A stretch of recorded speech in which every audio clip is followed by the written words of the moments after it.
and welcome to In the Spotlight, a chance to get to know the financial services practice group here at BerryDunn. I'm Susan Weber. And I'm Brooke Wells. Fellow team members and co-hosts of the series. We're joined today by Jeff Ring, principal in our tax practice group. Welcome, Jeff. Welcome to myself. We're so happy you're here. I'm really happy to be here too. So Jeff, you are absolutely hands down one of my most favorite colorful characters at work. So I am really excited for today's discussion. And I would love for you to just tell us first how you got into accounting. Oh, that's a story. And that's that could be a long story, or it could be, well, it can only be a long story. I kind of refer to myself a little bit as like the accidental accountant because I never intended to become an accountant. It happened because I needed a job. I got out of college. I got my degree in political science, and I thought, yeah, maybe I'll go to be a lawyer or something like that. And that didn't work out. I decided I didn't want to be a lawyer. I'm like, there's too many hours for lawyers. Lawyers work too hard. And God knows, accountants don't work that hard, I was just right? Say, yeah. Yes. And I needed a job. So I found a job through a temp agency as an accountant during busy season. And at the end of, Susan, you will love this part. Okay. I got the job because when I went to the interview, I was the only person that wore a suit. You're kidding. No, I was the only one that wore a suit, and I had this really nice suit that I bought, and I had it tailored, and I looked really good, and I show up at the interview, and he says to me afterwards, he says, I'm going to hire you because you're the only one that wore a suit. That's incredible. It is. It's really funny. No, and then I worked there through busy season, and I loved it. It was great. It was really easy. I found it really easy. Even though I didn't know anything, I learned quickly, and he liked me. And he said, okay, you got a permanent job now. And that's how I became the accidental accountant. I love it. Accidental accountant. I think that is so fun. It's probably one of my new favorite catchphrases. So you've had a really great multifaceted career. You've done a lot of things. Are there any special aspects that really excited you or that you like more than others? I'm just kind of curious. Well, it's true. I've done a lot of things. I've worked as public accountant. I've worked as a controller in a company. I've worked as the CFO of a private equity firm. And yeah, I've been fortunate to be able to have some experience, some wide variety of experiences. And so I think that makes me a little bit more of an interesting character. I'm not like this normal accountant that's a little bit boring, or I shouldn't say that because that just says bad things about accountants, but it is a stereotype. It is a stereotype, yes. None of us here are boring. So no, we definitely are not. And that's one of the reasons why I love working at BerryDunn and with my colleagues at BerryDunn, because we're also really interesting and fun people. Mm-hmm. But I think for me personally, my wide range of experiences allows me to have a different perspective, a broader perspective than many others might have. And it allows me to sort of understand my clients' needs and their businesses, and the fact that what I'm doing is one piece of what's important, but not the entire piece of what's important. And I can kind of tailor my advice and help around that. So you're thinking outside of the box in the black and white accounting world. Is that what you're saying? Yeah, right, Brooke, exactly. My thought process is definitely outside of the box. I like to solve puzzles. I like to figure out the answers to things that are challenging and that are hard to find a good answer to. And because I can think a little bit outside the box, I'm good at finding answers that are really creative and helpful, and sometimes they're actually good ideas, sometimes they're not. I mean, I come up with a lot of them, like I might come up with 10 or 15 or 20 of them, and we can narrow it down to the one or two that's actually pretty good and move on from there.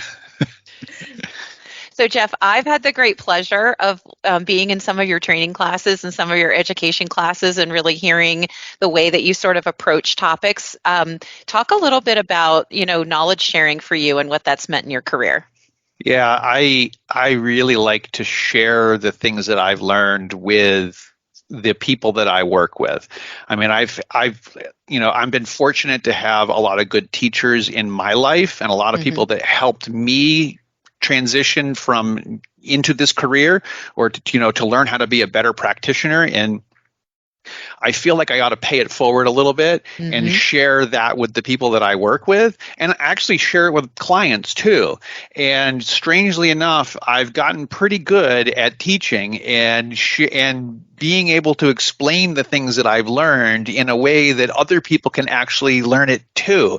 And God knows, usually you think, oh, this stuff is kind of a little bit dry, No, it's not really a little bit dry unless you want it to be dry. So, we kind of spice it up a little bit with personal experiences, and I have a lot of fun just helping people that I work with and helping my clients sort of get a better understanding of the technical nature of the things that we do and where it's important and when it's not important at the same time. So yeah, sharing stuff is fun, and somehow or another, I've got this reputation of being a presenter that needs someone at the back of the room to tell them when to shut up because I don't stop talking. I can't imagine that, Jeff. I can't imagine it at all. Right. And so in one way, it's really easy for me to do a presentation because I never run out of material. But in another way, it gets a little bit challenging because sometimes I am over ambitious and want to say more than I have time to say. That's great. I can definitely attest to that. I know I've been in some of your trainings that have gone a little bit over, but that's okay. You always kept us awake. Yeah, right. Sorry to the person coming right after me. Right, exactly. So, Jeff, outside of the accounting world, what would you say your craziest hobby is?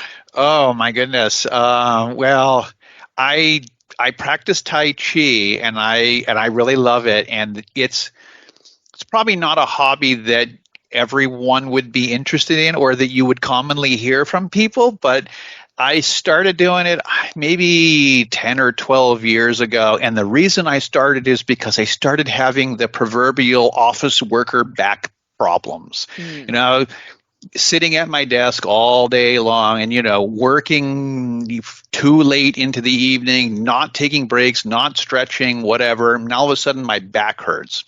So I got this great idea that I'd go and have a physical exam and have a doctor talk to me about it and da-da-da, which of course is probably like the first time I'd gone to the doctor in like 10 years or something like that.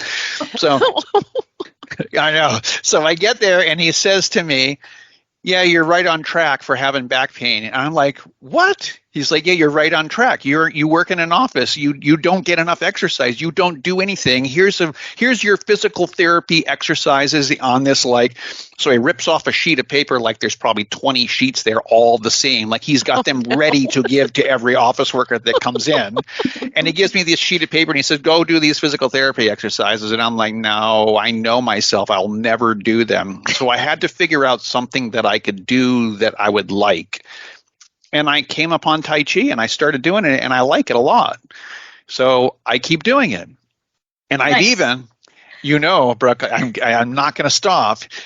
I've even gone around the world and met people to practice with. I got on a plane one summer and went to London. I went to London and got a hotel in London for a week. And we rented a training hall, and like 15 of us from around the world, like people in different European countries and a couple people in Asian countries, a couple people from the US, we all met together and we practiced together for a week. We all met online, by the way. And then we practiced together for a week. Yeah, it was a lot of fun. It was super fun. That's amazing. That is so amazing. That's like a global well-being or wellness kind of, Right, okay, that's a different podcast for a different time. Jeff, I know you have a big family. Any other accidental accountants in the making? Oh, no. Well, I have 6 children. The regular Brady Bunch, 3 boys and 3 girls, blended That's awesome. Family. Yep, blended That's family. amazing. So, and not a single one of them is an accountant. Oh. I don't know why. I mean, like you would think, look at me, yeah. I'm an accountant. You'd think they'd look at their dad and say, yeah, I should be one of those too.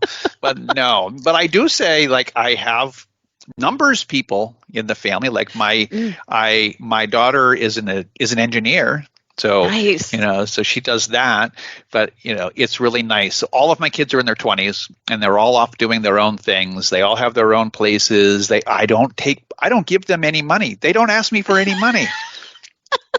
Isn't that a miracle? Awesome. That's awesome. It is. Oh. So Jeff, it was so much fun getting to shine the spotlight on you today. But before we go, are you ready for a quick accounting joke? Are you sure it's an accounting joke and not a bad dad joke? It very well could be both, maybe. All right, let me hear it. All right. Did you hear about the 3.14% tax on treasure taken from the sea? It's called a pirate tax. Oh my God, that is so horrible. I'm going to use it though. It is perfect, right? I love it. Well, on that note, thanks everyone for joining in today, and be on the lookout for more of your favorite professionals in the spotlight.